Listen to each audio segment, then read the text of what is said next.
You're listening to the Huddle Up Podcast with Chad Jensen and Zack Kelberman. Join Broncos Country's deep divers at milehighhuddle.com and sound off. And now it's time to drop some knowledge.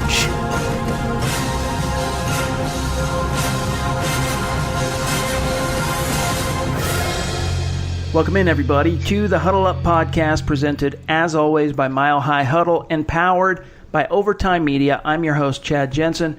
With me, as always, is my partner in crime. You know him, you love him, as the lead NFL writer for Heavy.com. He is Zack Kelberman. Zack, we got a weird story that came across the newswire Thursday morning that John Elway has had treatment for some condition known as, what was it, Viking something or other. What was it, Viking thumb?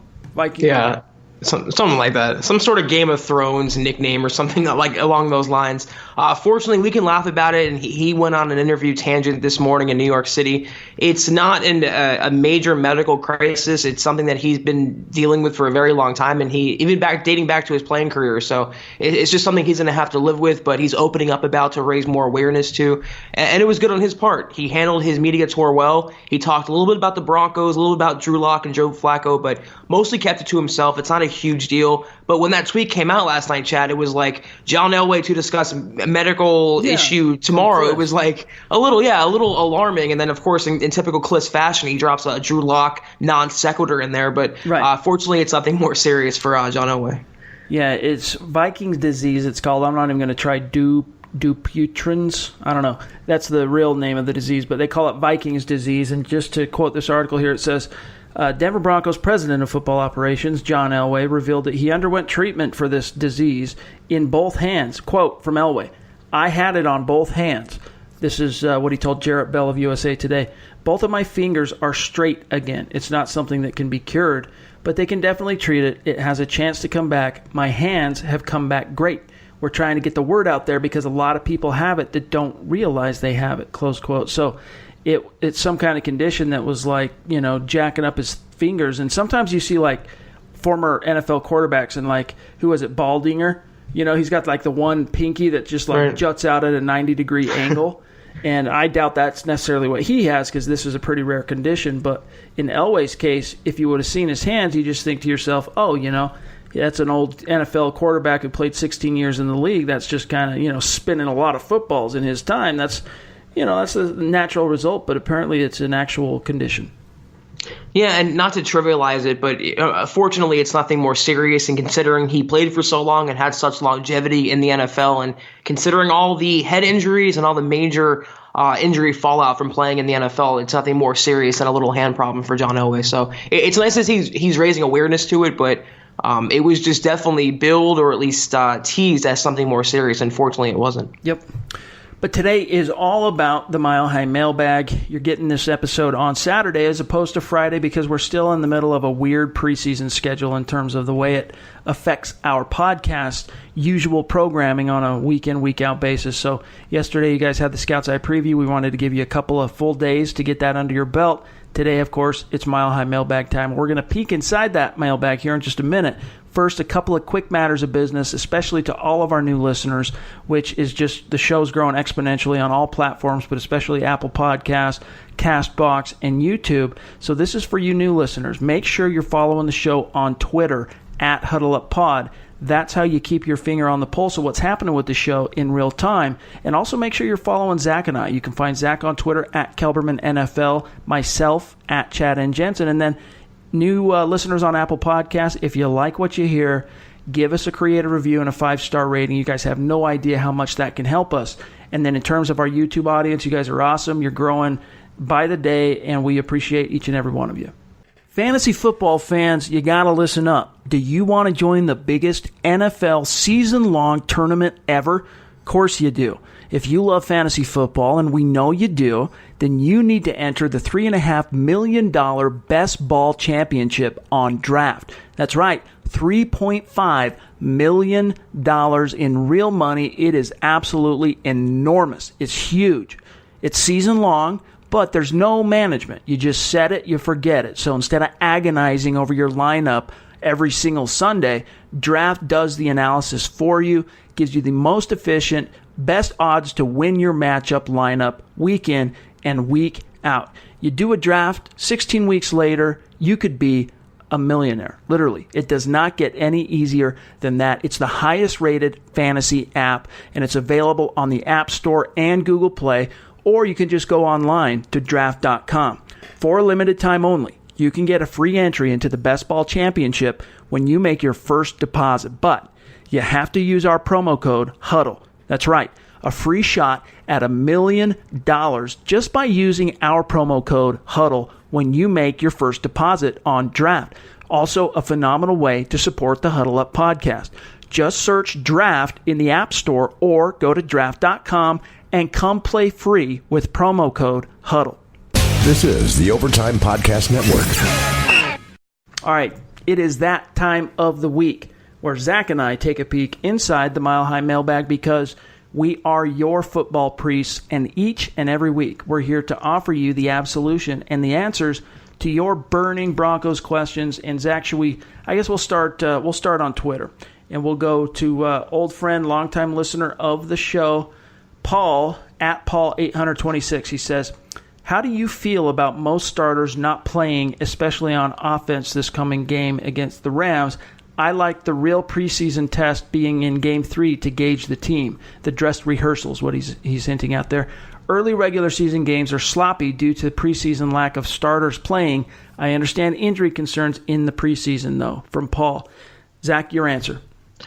Well, it was a weird preseason for Denver because they have 5 games, not 4, and they saw a lot, and as much as I think, considering all the injuries and all the shuffle around the roster that's going on, what they're going to see from their starting units, and they've seen enough, and they don't want to risk their players to further injury. And I believe, whether he wants to admit it or not, a rookie coach in Vic Fangio took a page out of Sean McVay's book and not playing his starters in this game, and I agree with it. Why risk them unnecessarily to gain an extra touchdown on film? It's not worth it. The Broncos, like we talked about last pod, Chad, do not have the injury bug on their side this year. For whatever reason, that's what it's looking like. So Fangio was smart. I agree with the decision not to risk his players more. They're hopefully be more ready to go on week 1 against Oakland, more on the same page, in finer tune, better chemistry. We can hope for that, but I agree with not risking them to injury because it's happened and it will keep happening. Yeah, I mean, the fan in me who loves football and loves the Broncos, you want to see the stars, and I get that. But, so your heart's saying one thing, but your head should be telling you, you know what, with the bad luck the Broncos have had, especially the last couple of weeks, let's not tempt fate. Let's not tempt the football gods. Let's put them on ice. Let's get them to week 1 at the black hole, because ultimately that's where the rubber's going to meet the road, and you need this team as close to full strength, full power as possible to go in there and play a Raiders squad who is on the come. They're rising. They appear to be on the ascent, and they're going to be riding a little bit of an emotional high with all of the PR and press, and they're getting basically from Hard Knocks, and so that's going to be a test. It's not the same old Raiders that have been a laughingstock in the AFC West since the 2003 Super Bowl. This is a team that's looking to prove something this year, and it can't be a joke, Zach. I mean, the Broncos split with the Raiders last year. Let's not forget that. No, it's a good point, Chad. I'm glad you brought it up. And we talked about it on the last pod, or not the last pod, but we talked about it on a previous pod. We talked about it when the schedule came out. I personally think the Raiders are not going to be as bad as everyone thinks they are this year. Do I think they're going to be some Super Bowl contender? No. A playoff contender? I don't think so, but definitely better than what we saw last year and what many people are thinking this year. The Khalil Mack trade last year, all the trades they made, all the capital they accrued, I think will pay off for John Gruden a little more this season. And at least on offense, I see Derek Carr having some sort of a bounce-back season. What you want to say about Antonio Brown's feet and his antics about the helmet, he's a really, really, really good player. And on the field, if he's healthy, connecting with Derek Carr, he's going to give the problems fits. So they're not going to be an easy challenge. And if the Broncos roll into that game thinking they're going to have an easy W, they're going to lose that game. So they can't have that mindset at all. Let's get them to week 1 in as much or as close to full strength as possible. That should be the priority. But, Paul, we feel you. You want to see the guys, and I get that. But let's move on here to another question from Christy, Miss Christy 78, longtime listener, great listener, former VIP subscriber.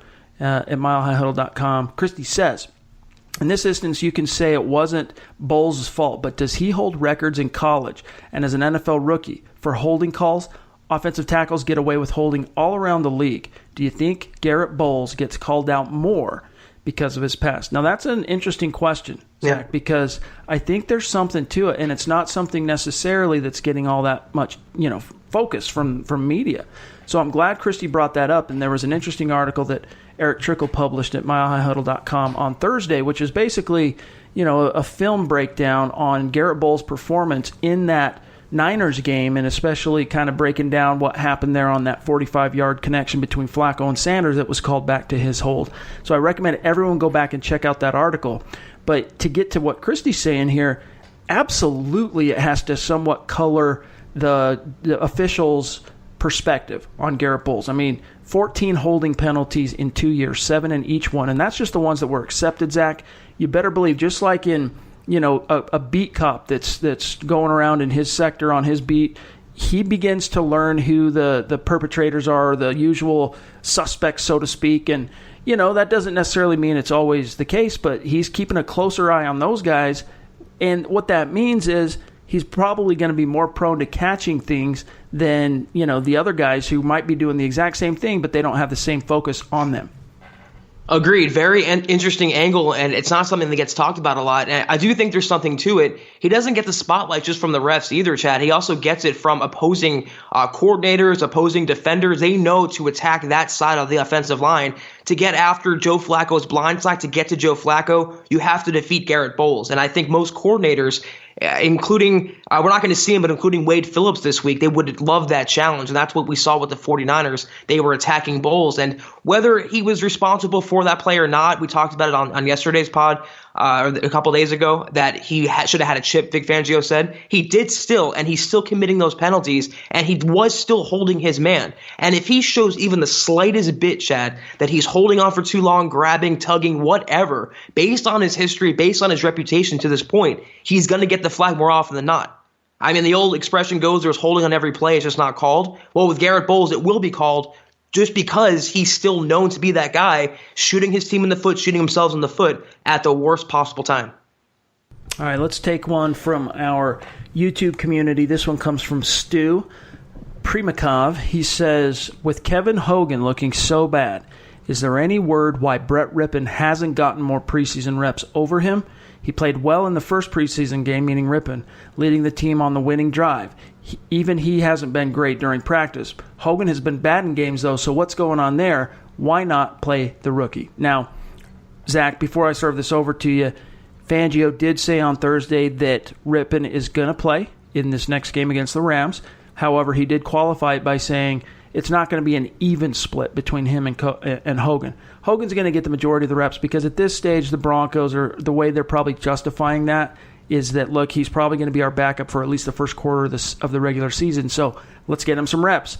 But I'm still here saying, Zach, that you're doing yourself a disservice if you don't give him equal reps, because there is a strong possibility that Brett Rypien today is a better option to be that backup than Kevin Hogan, and at least Brett Rypien presents some long-term upside. I'm right there with you, Chad, and we've talked about this on multiple podcasts. I don't understand why Rypien didn't get any playing time last week. I don't understand why the Broncos are kind of hiding him and maybe hoping he'll be staffed on the practice squad for this season. Maybe they think he's more of a developmental guy than we thought. Maybe Scangarello thinks he's more of a long-term project and he's more of an NFL-ready quarterback. To this point, he offers to me more playmaking ability. We saw it on the field. He had that touchdown pass. Then Kevin Hogan, who's done really nothing in his opportunities. He inspires no confidence. He's a below-average passer in every way. At least Rypien has some sort of upside to grow into a long-term backup, whereas Kevin Hogan is already a journeyman. So I don't agree with taking reps away from him. I don't agree with the way they were taking reps away from Drew Lock, and the injury now just complicates things more. I, for one, though, am excited to see what Rypien can do with an extended period. But God help me personally if I have to see 3.5 quarters of Kevin Hogan against the Rams. There's no reason to see it. Yeah. Here's what your head coach said regarding this very topic. He said, quote, Kevin's always been, he's a smart guy. He can run the offense, and he's always been one of those guys that seems to make a play when there isn't one, like the scramble he had the other night for the touchdown. He's got some playmaking and improvisation, in his game, close quote. I don't know what Fangio's seeing there. Like the first preseason game in the Hall of Fame game, he at least looked competent. He looked like he had confidence in his ability to operate the scheme, drove the Broncos up and down the field, had a scoring touchdown, that run from Khalfani Muhammad. But the next two, I mean, he's been lackluster. And even that scramble, good on him for making a play. But that wasn't necessarily a guy, creating something explosive out of nothing, even though he did create it out of nothing. That was more a guy trying to, basically salvage an oh crap type of play and running for his ever-loving life.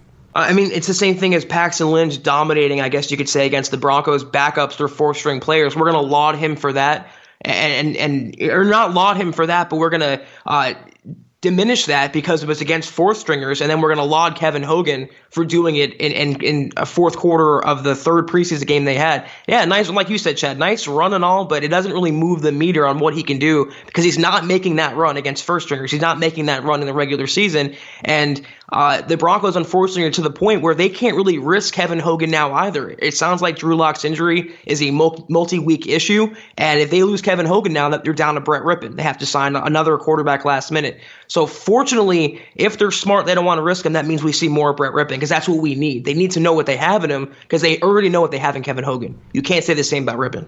Yep. All right, let's move on to the next question here.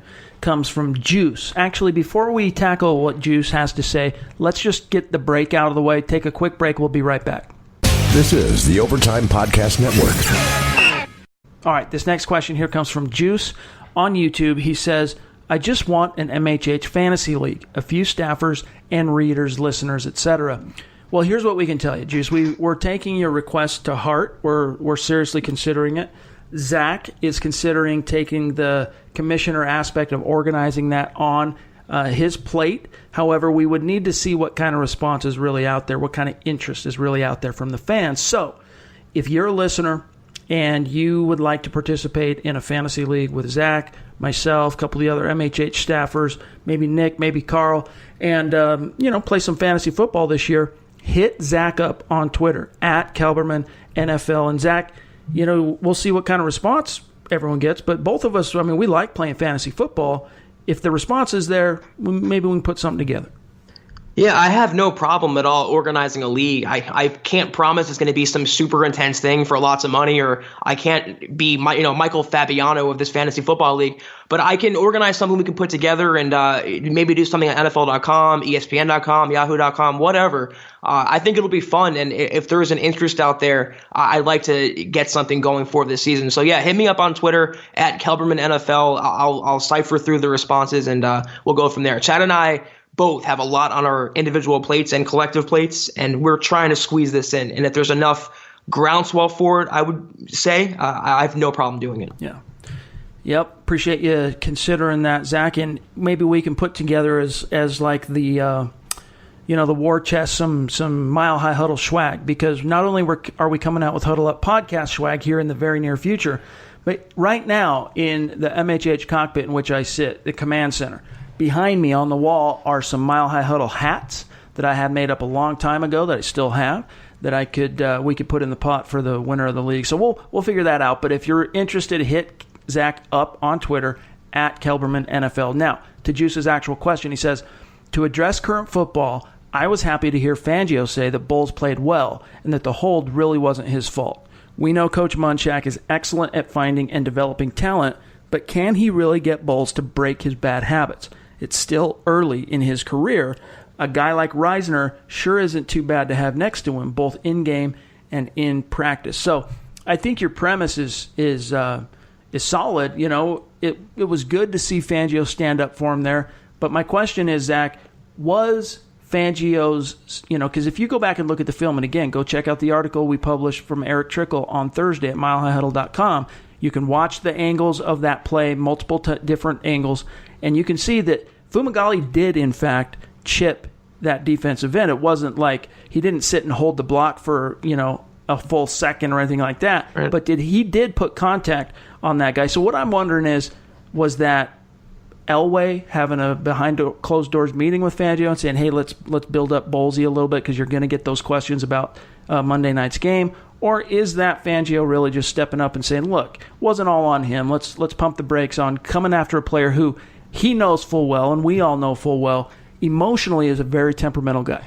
Well, I appreciate Eric with the cosign because, yeah, it's true. When we talked about it, Chad, it seemed like they're covering for Bolles in some way. I don't know if it goes as high up to Elway. Fangio should have known, it should have been explained to him coming in that Bolles was one of the bigger players on the hot seat this season. He needs to take some sort of step up. He's another John Elway first-round pick who's hasn't really panned out like they thought he would, and he's it's put up or shut up time for him. So Fangio knew the deal. He knew he was a mentally average player to this point. He needs to be groomed and I would say coddled more. And if that's the case, then it would explain why they would outright say something like that when you could see on film that Fumagalli got a little piece of the defender. It wasn't like he whiffed completely. Bolles should have blocked and had his footwork better, and he extended too far, and he had to compensate for that. That's why he was flagged. It's going to happen 9 times out of 10 for him. We have to hope that Munchak can save him. But we haven't seen it to this point, Chad. We heard about it in a practice that he was responsible for self-sacking Joe Flacco. He did that in this game, and we've seen already his bad habits still rearing its ugly head again. And with Reisner, that's a guy who's even the Broncos brass is complimented for how well he's progressed in the system already, and that's a rookie player. So it just speaks to their mental makeup. It speaks to their differences and their lack and contrasting abilities in this scheme, and Reisner's taken to it better than Bolles. We just have to hope at this point Bolles is salvageable to be an above average to capable player. I don't think he'll ever be an all-star. We have to hope he can just be consistent, and we haven't seen that even to this point. You know, in that article of Eric's, he made a lot of interesting insights, but one of them that really hit home for me is the fact that Bolles still has, and it wasn't just that 45-yard penalty. He's still got a lot of bad habits that you would think or you would hope that with, a full offseason of working with Mike Munchak, you would see more progress in that department. And specifically on that play, he got beat early in the rep because, and let's just lay it out there, fine, whatever. Troy Fumagalli didn't chip the way Bolles probably expected him to in his past set, and so it put him behind in the rep. Let me quote something from Eric here. He says, this play goes back to an earlier point he had made in the article about an offensive tackle being able to recover from an early loss on a rep, except in this case, it wasn't necessarily a loss, but the failure of a teammate. There are a lot of instances where a tight end or running back will forget to chip, and it falls on the tackle to cover or recover for that. Here, Bolles fails at doing so. So it's just, the technique is just not there, and even though he might have, he was expecting possibly to have help there, he still is the left tackle. He still should have his technique down to a point where he can recover from being behind on the rep a little bit, and we're just not seeing that yet, Zach. I mean, to me, it's like you can lead a horse to water, figuratively and literally in this case, and you just can't make him drink. And it's true with Bolles. You can surround him with 10 Hall of Fame coaches, but if he doesn't have it, Chad, he just doesn't have it. It's too early to say that to be definitive, but the breadcrumbs and the glimpses that we've seen this preseason aren't encouraging. We can only hope the light bulb finally goes on in week 1 and going forward. Otherwise, it's not going to be a good situation in Denver. Last thing I want to read quickly, because I think it's additional insight for our listeners from Eric's article. To quote him, he says here, quote, Bolles is playing catch technique. He lets the defender come, and then it tries to guide him beyond the quarterback. That isn't what Bolles does, though. Again, we see him drop his hands instead of keeping them at a 90-degree angle at the elbow with his hands at the ready. This is a bad habit of Bolles and is a big reason for the many mistakes he's had in his career. Keeping the hands at the ready will help him strike quicker and get hands-on to recovery sooner. So go check out that article. It'll give you some insight on Bolles if you're interested in that particular topic. Now, Zach, let's move on to Eclipse Stormborn on YouTube. He says, happy Thursday, fellas. I hope I'm not too late to get my question in. Question 1, is there any realistic trade capital, player or draft pick combos, and or salary cap maneuvering that can be made for the Broncos to acquire Jadeveon Clowney from the Texans? Question 2, which animal would you guys take from the BTB Pod Animal Challenge, the Kodiak Bear versus the Silverback Gorilla? Which one wins? LOL. Peace from Philly. Thanks, Eclipse. Let's tackle the first one there. Is there any realistic trade capital the Broncos could give up to get Jadeveon Clowney, knowing, salary cap wise, I don't see him being able to afford it at all this year. But at the same time, I don't see any reason why, when you've got Bradley Chubb on one edge and Von Miller on the other, you got other fish to fry. If you're going to go spend that money on an elite player, go put it on a position in which you're weak, not necessarily strong. And you just drafted a defensive lineman in the third round, and you used a pick on a second rounder a few years ago, and you have Derek Wolfe, who you invested money in. They don't necessarily need Clowney. It'd be really nice for them to have him. He would be really good in this defense, but he's not worth what they would have to give up for him, and they don't have the cap space right now to take him on. They can't even add a middling player. They're going to add Clowney. It's not realistic at all. It's not going to happen. I still think he'll stay in Houston this year. They'll work out something for him. I don't see him getting traded, but definitely not in Denver. So I don't know if you listened to that Building the Broncos podcast in which they debated it, but even if you didn't, in your mind, who wins one-on-one for Eclipse here? A Kodiak bear, a grizzly bear, with those talent, not talons, but the claws, the teeth and all that, and the size, or a silverback gorilla? The gorilla has the strength, though, and that's what I think can give it the factor over it that would make it successful. I don't know. It's an interesting question. The bear, to me, it has the teeth, it has the size, it has like the claws, like you said. But the gorilla, just the power and the knowledge and the smarts. I'm going to give the edge to the gorilla here. I honestly, and this isn't just taking the oppositional view, I would take the grizzly bear, because the bear could use those claws. They both have teeth. They both have some fang action going on there. But I would take the grizzly bear in terms of the size and the ability to basically disembowel that gorilla with his claws. Those things, they can do some damage. But anyway, let's go on here to the next one here. Sin G, he says, "What up, guys? Before I ask my question, I just want to say, Chad and Zach, you've done an excellent job with this Huddle Up podcast. I look forward to the show and your articles every day. And as a part of Broncos Country, I want to say we appreciate you." Thanks, my brother. My question is about the regular season. The first 4 games are at Oakland, home versus Chicago, at Green Bay, home versus the Jags. How do you think that plays out? Even in the Vance Joseph era, we've had fast starts as far as wins. I feel 4-0 is a good possibility. Our defense is top-notch. Aaron Rodgers still has nightmares from 2015. He hasn't been right ever since then. Go Broncos. Sinji, we appreciate the love, brother. We really do. It's nice of you to say that. But getting to your questions here, Zach, those first 4 games at Oakland, home at Chicago, at Green Bay, and then home at the Jags, how do you see that unfolding for the Broncos? Well, I do appreciate the love, Sinji, but I do not see 4-0 at all. And given how the offense has looked and all the penalties and the special teams, the Broncos still have some work to do. And this is a team that can get hot, I think, like the 2008 Giants, maybe. I'm not saying they're going to win the Super Bowl, but just get hot later in the season, and then they can start to hit their stride then. It might be a slower start, though, the first 4 weeks. And those are not easy games. I feel like we'll really know what the Broncos are going to be like in the Oakland game. That's a pretty underratedly tough matchup for the Broncos to go in there on a Monday night game in a hostile environment against a team that just has some firepower and motivation to win, and now the spotlight. You have the rivalry game in Chicago. You have Aaron Rodgers. This is not 2015 anymore. He's still an elite quarterback on any given day. That doesn't matter what he did in his past. It matters now, and he can still hurt the Broncos. I don't know record-wise. I'm not really keen on doing that right now. I would say 2-2 is fair in those 4 games, Chad, not being too negative. I do. I think that's fair. If you can get through that first quarter of the season at 500 with a new head coach, a new coaching staff, a new quarterback, you're still putting everything together.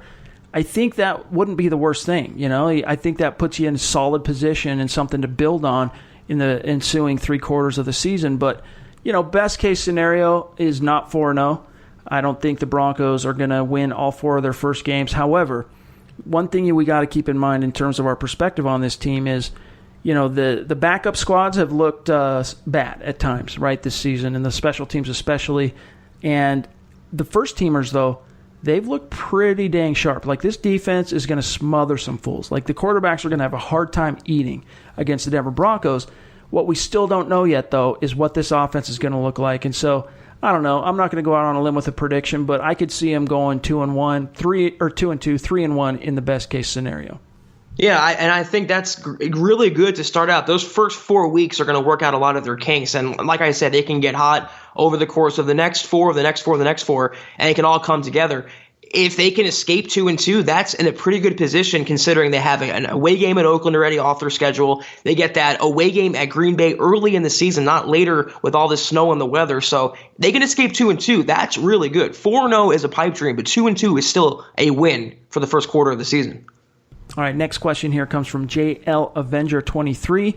He says, greetings from Costa Rica, guys. Straight question. Excuse me. How much of an option to hire back Brock Osweiler is there and cut Hogan? Hogan has shown he is not for a backup QB spot. Brock is a free agent. He knows Denver has new and better coaches, and compared to Hogan, Brock has way more experience. Flacco is a starter. Brock is the backup to Locke, Rypien. Meanwhile, Locke recovers, and that way the Broncos can have a veteran with 2 rookies there. I like Rypien a lot. Don't know why he's not getting the reps, and how much of an impact on the salary cap would that be to grab Osweiler. A mile high salute from San Jose, Costa Rica. Thanks for all the work you do for Broncos Country. Thank you, sir. What do you think? What's your answer on the idea of Osweiler sitting out there? Will Elway go back to the well for a third time? I mean, why don't we just pull Mark Sanchez out of retirement? Why don't we just pry Jay Cutler away from Kristen Cavallari? They don't need Brock Osweiler. They have their backup on the roster. Let the guy evolve in that role. It's Drew Lock. Once he's healthy, they don't need a quote-unquote veteran presence. You have confidence in Joe Flacco, who is relatively healthy for most of his career, and you can be good with him. Then you have the young hotshot gunslinger in Drew Lock to bring back Brock Osweiler to create those media typhoons and the headlines and the distractions for what? I just cut Kevin Hogan, promote Drew Lock, and then develop Brett Rypien. It's really not that difficult. All right, last question. Then we got to 2 more questions. This one comes from Mark Anthony Ignacio on YouTube. He says, here's a double if it's not too much to ask. I think it's safe to say that our offense has improved since last year. If Sanders stays healthy, then our offense could be something special. That being said, I believe looking towards the future at the wide receiver position could benefit the success of the team. Should the Broncos look to add a wide receiver early in next year's draft, or is our young core enough to carry the offense for years to come? Question 2. Well, actually, let's answer that one first, then we'll dive into his other one. He's 32. He's going to be 33 this time next year and a free agent in the spring. I think it's high time, Zach, my opinion is, like, if you don't see the development and the turning of the corner from Sutton and Hamilton, or at least one of them, you got to go out and find that twitchy, explosive playmaker who can loosen things up underneath and also challenge someone deep.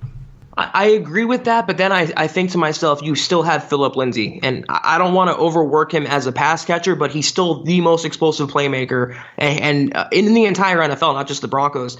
Yes, it all really hinges on how Emmanuel Sanders does this season. If he has a good year, I think he'd want to parlay that into a big free agent contract, and I don't think the Broncos would pony up in that sense, considering they've invested monetarily and emotionally in Cortland Sutton, Deshaun Hamilton. They have Tim Patrick still coming up. They have a young receiving core, but you're right, Chad. They need that explosive element. So if he has a good season and he bolts, I think they should use a high round pick on a receiver. If he has a bad season and he bolts, I mean, there's so many variables here. We really won't know until the season plays out more. But yeah, it really hinges on Sanders, who I think's on another 1-year rental, just like Chris Harris Jr. is. All right, question 2 from Mark Anthony. He says, most successful teams have a great leader on both sides of the ball. I think back to an aging Ray Lewis being the soul of the Ravens defense.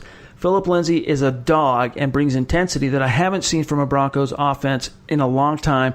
Could he be that type of leader? Or is there anyone on the team who fills that kind of role? That emotional, let's use the term dog, that emotional dog offensively, I think that's probably your guy. I'm also holding out a little bit of hope here, Zach, that Dalton Reisner can be that guy. For example, when Garett Bolles on that 45-yard holding penalty came to the bench following that series because the Broncos punted, whatever it was, 1 or 2 plays later. Instead of being in business on the 3-yard line, they had to punt.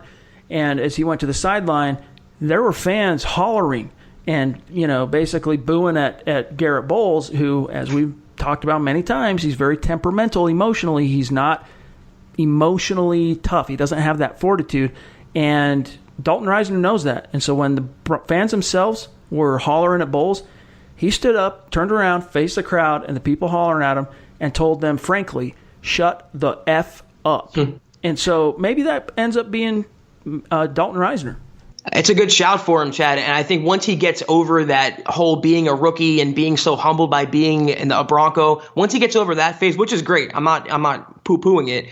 Once he gets over that and starts to feel himself more, then I think he'll establish himself, because I agree with you. He has that fire, and we've heard it in practice that he's gone a little too hard, and Derek Wolfe had to kind of remind him that slow your roll a little bit. So once he establishes himself as a more a vested player, he'll start to speak up. But Philip Lindsay, he's already started to speak up in the huddle. That's been documented. Emmanuel Sanders still, too, for right now, for this season, is still your fire plug offensively. He's still your quote machine, and he still has that fire, as you saw with Courtland Sutton punching your own teammate. So, eventually you're going to have a younger leader come out, because I think Sanders is entering his last year. But between Lindsay, and you have Reisner, and you have Sutton, who also showed some fire by fighting with Sanders, I think you're set in the locker room on that side of the ball. All right, last question, and then we got to get out of here for this week.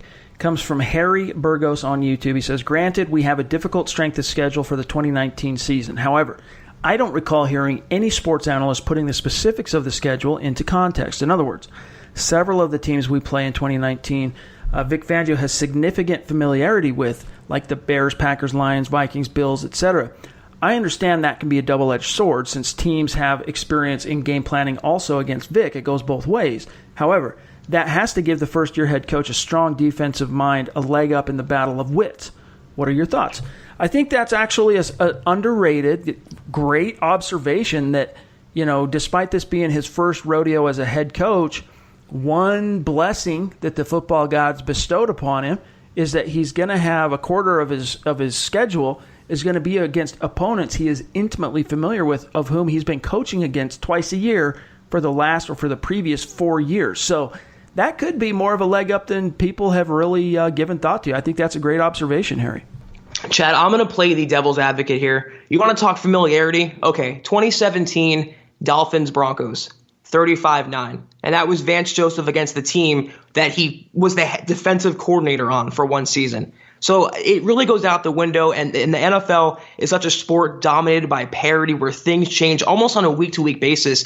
It'll help, I guess, Fangio knowing certain personnel, certain players, but teams tweak their playbooks every single season, and it's still going to pose a challenge to the Broncos and all the new moving parts of going into being a rookie head coach.